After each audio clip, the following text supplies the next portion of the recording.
Welcome to the Keyboard Depth Function Room, the place to find a quick guide on how to play keys to popular songs. Today, 24 Karat Magic by the American singer-songwriter Bruno Mars from his third studio album, 24 Karat Magic, which was released in 2016.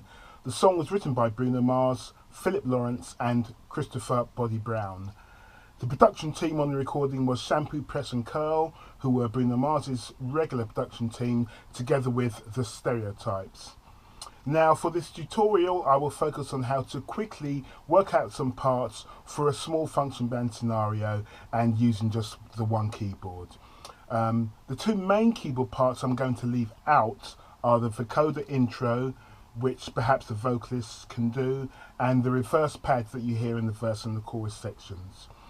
So, using the Nord Stage 3, panel A, I've programmed the Fender Rhodes sound that I will use in the intro. For panel B, I have a saw synth on one oscillator and a kind of bell type electric piano on the second oscillator.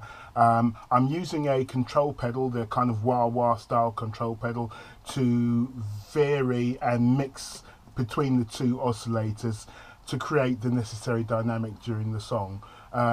So the sounds are a result of me quickly tweaking and not hours spent trying to accurately replicate the original recording. The song is in the key of F minor. You should find a link to download a basic chord sheet in the description box below this video. Please remember to like, share and subscribe, and if you find these videos helpful, hit the bell for instant notifications of uploads. So here's an example of how I might do it.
Bad bitches and your ugly ass friends. I cannot preach. I gotta show how I can get it in. First, tell your sip, do your dip, spend your money like money ain't shit. Ooh, we too fresh. Got to blame it on Jesus. Hashtag, they ain't ready for me.